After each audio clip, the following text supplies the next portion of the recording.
شریعت کا حکم ہمارے ظاہر پر ہے اور معرفت کا حکم ہمارے باطن پر ہے۔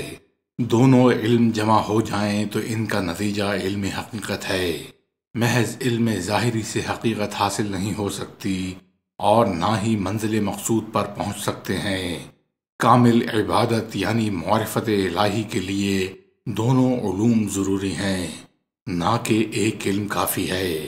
جیسا کہ فرمان الہی ہے، میں نے جنوں اور انسانوں کو اس لیے پیدا کیا کہ وہ میری عبادت کریں، یعنی میری معرفت حاصل کریں۔ پس جو اس ذات باری کو پہچانتا ہی نہیں، وہ کس طرح سے اس کی عبادت کر سکتا ہے؟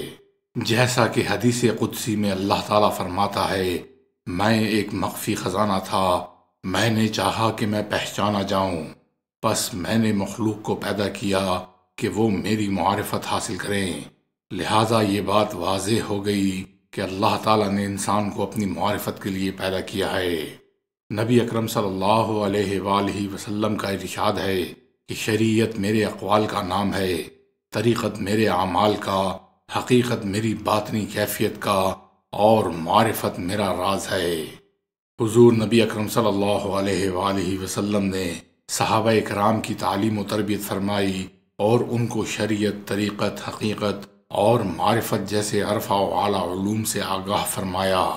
یہی نبی اکرم صلی اللہ علیہ وآلہ وسلم کی عملی زندگی بھی ہے اور علمی زندگی بھی۔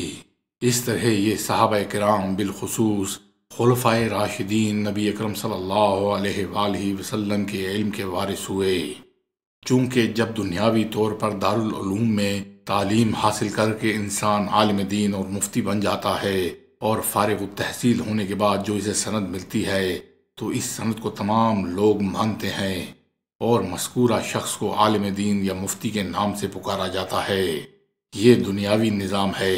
جب نبی اکرم صلی اللہ علیہ وآلہ وسلم نے خود صحابہ کرام کی تعلیم و تربیت فرمائی اور انہیں سکھایا، پڑھایا، تو پھر نبی اکرم صلی اللہ علیہ وآلہ وسلم کے سکھائے، پڑھائے اور تعلیم و تربیت مکمل کیے ہوئے صحابہ کرام بالخصوص خلفائے راشدین سے بڑا عالم کون ہو سکتا ہے؟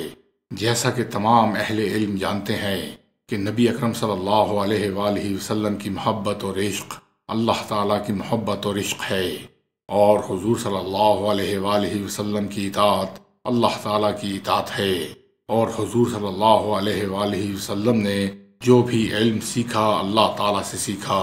تو محبوب و مطلوب ذات الہی نبی اکرم صلی اللہ علیہ وآلہ وسلم سے جو علم یا جو تعلیم و تربیت صحابہ کرام بالخصوص خلفائے راشدین نے حاصل کی اور آپ نے ان کو سکھائی، وہ تمام تعلیم و تربیت، وہ تمام علوم جو نبی اکرم صلی اللہ علیہ وآلہ وسلم کے ذریعے صحابہ کرام کو حاصل ہوئے، وہ اللہ تعالیٰ کا علم ہے۔ کیونکہ نبی اکرم صلی اللہ علیہ وآلہ وسلم کا سکھانا اللہ تعالیٰ کا سکھانا ہے۔ اسی لیے صحابہ کرام امت محمدیہ میں بزرگ و برتر ہیں کہ تمام صحابہ کرام بالخصوص خلفائے راشدین نبی اکرم صلی اللہ علیہ وآلہ وسلم کی صحبت یا فیض کی بدولت اللہ تعالیٰ کے مقرب و محبوب بندے ہیں۔ اللہ تعالیٰ ان سے راضی ہے اور یہ اللہ تعالیٰ سے راضی ہیں، اسی لیے ان کا مقام انتہائی عظمت والا ہے۔ جس طرح کوئی کام سیکھنے کے لیے کیا جاتا ہے تو اس سیکھنے والے کو استاد طریقہ بتلاتا ہے کہ کام کس طرح ہوگا۔ جب شاگرد استاد یعنی سکھانے والے کے حکم کو مانتا ہے اور دل لگا کر کام کو سیکھتا ہے یا علم حاصل کرتا ہے تو کچھ عرصے میں کامیاب ہو جاتا ہے اور اس ہنر یا علم کا استاد خود ہو جاتا ہے۔ حضور نبی اکرم صلی اللہ علیہ وآلہ وسلم نے شریعت سارے مسلمانوں کے لیے مقرر کر دی۔ حضور صلی اللہ علیہ وآلہ وسلم کے حیات ظاہری سے لے کر تا قیامت سب مسلمانوں کو اس پر عمل کرنا ہے۔ طریقت یہ ہے کہ مثال کے طور پر جب نماز پڑھتے ہیں تو نہایت ہی خشوع و خضوع کے ساتھ پڑھنا ہے اور اللہ تعالیٰ کی محبت میں اس قدر ڈوب کر پڑھنا ہے کہ حدیث شریف کے مطابق کہ تم جب نماز پڑھو تو ایسی پڑھو کہ تم اللہ تعالیٰ کو دیکھ رہے ہو، اور اگر ایسا نہیں تو یہ خیال کرو کہ اللہ تعالیٰ تم کو دیکھ رہا ہے۔ جب حضرت موسیٰ علیہ السلام کوہ طور پر آگ لینے گئے تو ان کو درخت پر اللہ تعالیٰ کی تجلی یعنی انوار نظر آئے۔ تو انسان تو درخت سے افضل ہے اور اس کے قلب میں اللہ تعالیٰ موجود ہے، اور اس کے اول و آخر، ظاہر و باطن اللہ تعالیٰ موجود ہے۔ جب کوئی اللہ تعالیٰ کی محبت اور قرب و عرفان کے لیے شیخ کے ہاتھ پر بیعت کرتا ہے تو شیخ مرید کو طریقہ بتلاتا ہے۔ جب مرید شیخ کے بتلائے ہوئے طریقے پر خلوص دل سے اللہ تعالیٰ کی محبت کے لیے عمل کرتا ہے تو اللہ تعالیٰ اس مرید کو بصیرت بھی عطا فرما دیتا ہے۔ بصارت اور بصیرت عطا الہی ہے۔ یہاں اس بصارت کا ذکر ہے کہ مومن کی فراست سے بچو۔